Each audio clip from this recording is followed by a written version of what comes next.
Hello all welcome back to my channel. അപ്പോൾ നമ്മൾ ഇന്ന് കാണാൻ പോകുന്നത് എൻ്റെ മുടിക്ക് വേണ്ടി ഞാൻ ചെയ്യുന്ന 5 കാര്യങ്ങളാണ്.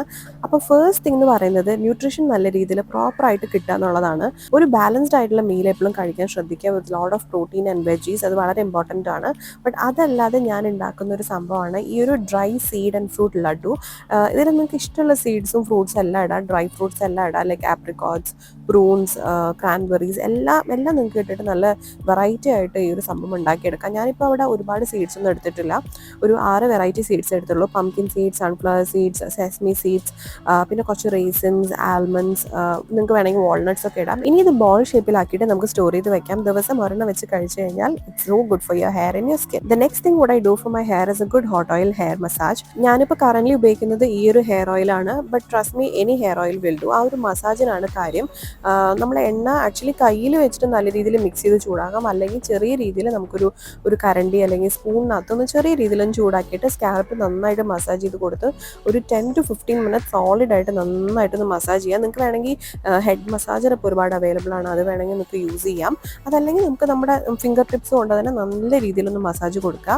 നിങ്ങൾക്ക് ഒരുപാട് ഫ്രിസി ഹെയർ ആണെങ്കിൽ ആ ഓയിൽ ചെറിയ രീതിയിൽ താഴത്തോട്ടും കൂടി ഒന്ന് കൊണ്ടുവന്നിട്ട് ഒന്ന് കെട്ടിവെച്ച് 10 മിനിറ്റ് വെയിറ്റ് ചെയ്യാം. ഇനി അടുത്തൊരു ശ്രദ്ധിക്കേണ്ട കാര്യം എന്ന് പറയുന്നത് നമ്മൾ സ്കാൽപ്പ് ബിൽഡപ്പ് ഒരുപാട് കൂടാതിരിക്കാൻ ശ്രദ്ധിക്കണം. അതുകൊണ്ട് റൈറ്റ് പ്രോഡക്ട്സ് എപ്പോഴും നിങ്ങൾ ഉപയോഗിക്കാൻ നോക്കുക. പലരും ഈ സൾഫേറ്റ് ഫ്രീ ഷാംപൂസ് മാത്രമാണ് ഉപയോഗിക്കാറുള്ളത്. Sulphate actually it's not bad. സ്കാൽപ്പിലെ ബിൽഡപ്പ് ഒക്കെ നല്ല രീതിയിൽ നമുക്ക് റിമൂവ് ചെയ്യാൻ പറ്റിയ ഒരു എക്സലന്റ് ആയിട്ടുള്ള സംഭവമാണ് സൾഫേറ്റ്. പക്ഷേ എന്ന് വിചാരിച്ച് നിങ്ങൾ ദിവസം ഉപയോഗിക്കേണ്ട. ദിവസം ഉപയോഗിച്ച് കഴിഞ്ഞാൽ നമ്മുടെ നാച്ചുറൽ ആയിട്ടുള്ള ഹെയർ സിബും കൂടി റിമൂവ് ആയി പോകും. അതുകൊണ്ട് തന്നെ നിങ്ങൾ ആഴ്ചയിൽ 2 ദിവസം മാത്രം ഓൾട്ടർനേറ്റീവ് ഡേയ്സിൽ സൾഫേറ്റ് ഉള്ള ഒരു ഷാമ്പൂ ഉപയോഗിച്ചുള്ളൂ. ബാക്കിയുള്ള സമയങ്ങളിൽ സൾഫേറ്റ് ഫ്രീ ഷാമ്പൂ അല്ലെങ്കിൽ ഒരു മൈൽഡ് ഷാമ്പൂ ഉപയോഗിച്ചാൽ മതിയാവും. അപ്പോൾ ഈ രീതിയിൽ ചെയ്യുകയാണെങ്കിൽ നിങ്ങളുടെ സ്കാൽപ്പ് വളരെ നീറ്റ് ആൻഡ് ക്ലീൻ ആയിട്ടിരിക്കും. ഇനി അടുത്തൊരു ഇമ്പോർട്ടൻറ്റ് കാര്യം എന്ന് പറയുന്നത് യൂസിങ് മൈക്രോഫൈബർ ടവൽ. ഞാൻ പണ്ട് നമ്മുടെ സാധാരണ രീതിയിലുള്ള തോർത്തായിരുന്നു ഉപയോഗിക്കേണ്ടായിരുന്നത്, പക്ഷെ ഒരുപാട് ബ്രേക്കേജ് ഉണ്ടാവുമായിരുന്നു ആ സമയത്ത്. ഞാൻ എപ്പോൾ ഈ ടവലോട്ട് സ്വാപ്പ് ചെയ്തു അപ്പം മുതൽ എനിക്ക് ബ്രേക്കേജ് ഒത്തിരി കുറവാണ്. ആക്ച്വലി നിങ്ങൾക്ക് വീഡിയോയിൽ കണ്ടാൽ മനസ്സിലാവും എൻ്റെ ഓൾറെഡി ഭയങ്കര കേളി ആൻഡ് ഫ്രിസി ടൈപ്പുള്ള ഒരു ഹെയർ ആണ്. മൊത്തത്തിൽ കേളി ഹെയർ കുറച്ചൊന്നും ഫ്രിസി ടൈപ്പിലോട്ടായിരിക്കും. ആൻഡ് ഞാൻ ഓൾട്ടർനേറ്റീവ് ഡേയ്സ് അല്ലെങ്കിൽ വൺസ് ഇൻ 3 days മാത്രമേ ഹെയർ വാഷ് ചെയ്യാറുള്ളൂ. ബിക്കോസ് ഞാൻ ഒരുപാട് സ്വെറ്റ് ചെയ്യുന്ന ഒരു പേഴ്സൺ അല്ല, and I don't do lot of work out also. So അതുകൊണ്ട് സ്വെറ്റി സ്കാൽപ്പ് അല്ലാത്തതുകൊണ്ട് ഡെയിലി നമുക്ക് ഹെയർ വാഷ് ചെയ്യണം എന്ന് ഒരു നിർബന്ധമില്ല. It's actually bad for you. അപ്പോൾ ഒരു 3rd വാഷ് ഡേ ഒക്കെ ആവുന്ന സമയത്ത് നമുക്ക് സാധാരണ രീതിയിലുള്ള ഒരു ഫ്രിസിനെസ് ഒക്കെ ഉണ്ടായിരിക്കും. പക്ഷേ നമ്മൾ മൈക്രോഫൈബർ ടവൽ ഈ റൈറ്റ് വേയിൽ യൂസ് ചെയ്ത് കഴിഞ്ഞാൽ നമുക്ക് ഒരുപാട് ഹെയർ ഡാമേജ് കുറയ്ക്കാൻ പറ്റും. ഹെയർ വാഷ് ചെയ്തതിന് ശേഷം അടുത്ത ദിവസം എടുത്തൊരു വീഡിയോ ക്ലിപ്പാണ്. ഇതിൽ നിങ്ങൾക്ക് കണ്ടാൽ മനസ്സിലാവും എത്ര ഹെയർ ബൗൺസി ആണ്, ഫ്രിസ് ഫ്രീ ആണെന്നുള്ളത്. അപ്പോൾ ഇതിന് ഹെൽപ്പ് ചെയ്തത് ഉറപ്പായിട്ടും ഈ മൈക്രോഫൈബർ ടവൽ തന്നെയാണ്. അടുത്ത ഞാൻ ശ്രദ്ധിക്കുന്ന കാര്യം എന്ന് പറയുന്നത് using right vitamin supplements. So നമ്മളൊരു 30-35+ ഒക്കെ ക്രോസ് ചെയ്ത് കഴിഞ്ഞ് കഴിഞ്ഞാൽ നമുക്ക് മിക്ക ആൾക്കാർക്കും വൈറ്റമിൻസിന്റെ ഡെഫിഷ്യൻസി ഉണ്ടായിരിക്കും. ചില ആൾക്കാർക്ക് ഇത് വളരെ അൺനോട്ടീസ്ഡ് ആയിട്ട് പോകും, കാരണം അവർ ബ്ലഡ് ടെസ്റ്റ് ഒന്നും എടുക്കാറുണ്ടായിരിക്കില്ല. സോ ഞാൻ റുട്ടീനായിട്ട് എവറി 6 months അല്ലെങ്കിൽ 1 year, മിനിമം ഒരു 1 yearനകത്ത് ഞാനൊരു റുട്ടീൻ ബ്ലഡ് ടെസ്റ്റ് നടത്തും. സോ നമുക്ക് എന്തൊക്കെ ഡെഫിഷ്യൻസി ഉണ്ടോ അതിനനുസരിച്ചുള്ള supplements with the help of a dietitian or a nutritionist or a general physician നമുക്ക് എടുക്കാൻ പറ്റും. സോ എൻ്റെ ഹെൽത്ത് കൺസേൺസ് അല്ലെങ്കിൽ ന്യൂട്രീഷണൽ ഡെഫിഷ്യൻസിക്ക് ഞാൻ എടുക്കുന്ന സപ്ലിമെന്റ്സ് എന്ന് പറയുന്നത് ഈ ഫിഷ് ഓയിലിൻ്റെ ആണ്. പിന്നെ അതല്ലാതെ നമ്മൾ വൈറ്റമിൻ ഡിന്റെ സപ്ലിമെന്റ്സ് എടുക്കാറുണ്ട്, കാരണം വെയിൽ കിട്ടുന്നതും അല്ലെങ്കിൽ വൈറ്റമിൻ ഡി കിട്ടുന്ന ഫുഡ് കഴിക്കുന്നതൊക്കെ വളരെ കുറവാണ്. ഇതുകൂടാതെ നമ്മൾ മൾട്ടി വിറ്റമിൻ്റെ ഒരു സപ്ലിമെന്റ് കൂടി എടുക്കാറുണ്ട്. And this is with zinc, vitamin C and biotin.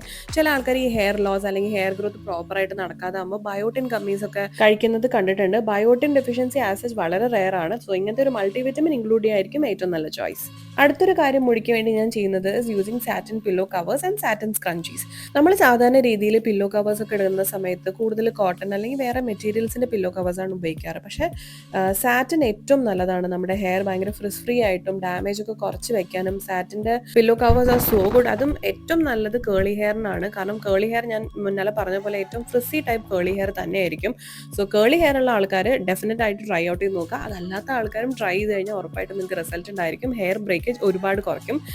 Same way applies to your scrunchies. സാധാരണ സ്ക്രഞ്ചീസ് ഒക്കെ കുറച്ച് നമ്മൾ മെറ്റീരിയൽ കുറച്ച് പുറത്ത് റഫ് ആയിട്ടിരിക്കുമ്പോൾ മുടിയൊക്കെ അതിനകത്ത് ഒരുപാട് കെട്ടുവളഞ്ഞ് പിടിക്കാനുള്ള സാധ്യതകളുണ്ട്. പക്ഷേ സാറ്റിൻ സ്ക്രഞ്ചീസിൽ ആ ഒരു പ്രശ്നമേ ഉണ്ടാവില്ല. അപ്പോൾ അത്ര തന്നെയുള്ളൂ നമ്മുടെ ഇന്നത്തെ video. Hope this video is helpful. എന്തെങ്കിലും ഡൗട്ട്സ് ഉണ്ടെങ്കിൽ താഴത്ത് കമന്റ് ചെയ്ത് ചോദിക്കാം. Also if you like this video, do like, share and subscribe to my channel. I will see you in another video. By.